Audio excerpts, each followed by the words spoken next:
Europe को लेकर विदेश मंत्री एस जयशंकर ने बीते दिनों बिना किसी लाग लपेट के भारत का रुख बिल्कुल साफ कर दिया। ग्लोबसेक 2022 के मंच पर बैठकर एस जयशंकर ने एक तरह से यूरोप को उसके घर में ही आईना दिखाया है।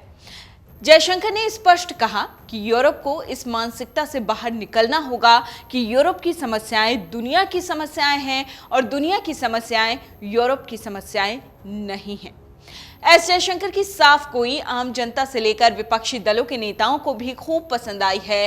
राज्यसभा सांसद और शिवसेना नेता प्रियंका चतुर्वेदी ने लिखा कि जयशंकर ने अपनी बातों से पंडित नेहरू के गुट निरपेक्ष आंदोलन की बड़े ही साफ ढंग से उन्हें समझा दिया है।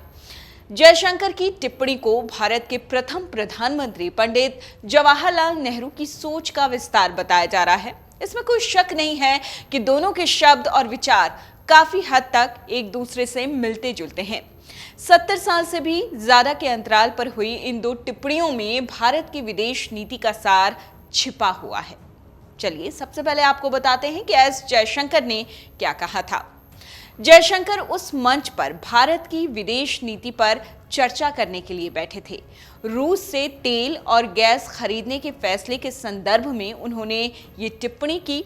जयशंकर का ऐसा कहना इस बात का संकेत था कि भारत रूस के खिलाफ प्रतिबंध लगाने की अमेरिका और यूरोप की रणनीति का हिस्सा नहीं बनना चाहता। जब ये पूछा गया कि अमेरिका और चीन के नेतृत्व वाले दो खेमों में से भारत की जगह कहां है, तो जयशंकर ने साफ गोई से ये बात कही कि वो इस विचार से सहमत नहीं है कि भारत को किसी एक पक्ष को चुनने की जरूरत है।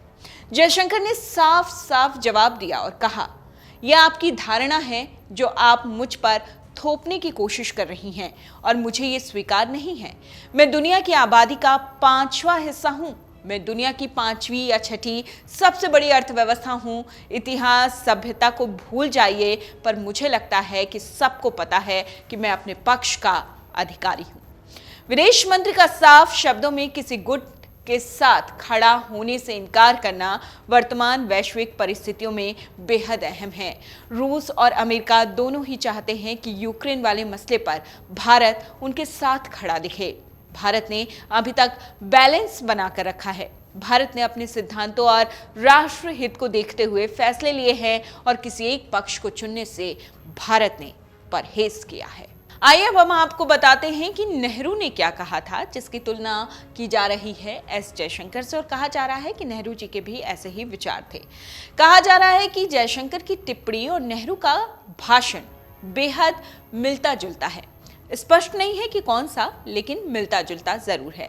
हालांकि 1948 में संयुक्त राष्ट्र महासभा के मंच से नेहरू ने जरूर यूरोप को खरी खोटी सुनाई थी। भारत तब नया नया स्वतंत्र हुआ था और संयुक्त राष्ट्र को अस्तित्व में आए हुए बस 3 साल ही हुए थे।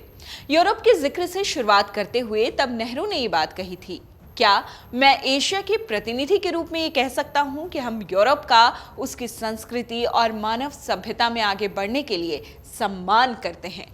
फिर नेहरू की टोन ही बदल गई। नेहरू ने आगे कहा, क्या मैं ये कह सकता हूं कि यूरोपियन समस्याओं को सुलझाने में हमारी भी उतनी ही दिलचस्पी है, लेकिन क्या मैं ये भी कह सकता हूं कि दुनिया यूरोप से कहीं ज्यादा बड़ी है। इस बात के बहुत मायने हैं और आप अपनी समस्याएं ये सोचकर हल नहीं कर पाएंगे कि दुनिया की समस्याएं मुख्यतः यूरोप की समस्याएं ही हैं। दुनिया के कई हिस्से हैं जिन्होंने शायद इतिहास में कुछ पीढ़ियों से वैश्विक घटनाक्रम में उतना हिस्सा नहीं लिया, लेकिन वो जाग चुके हैं।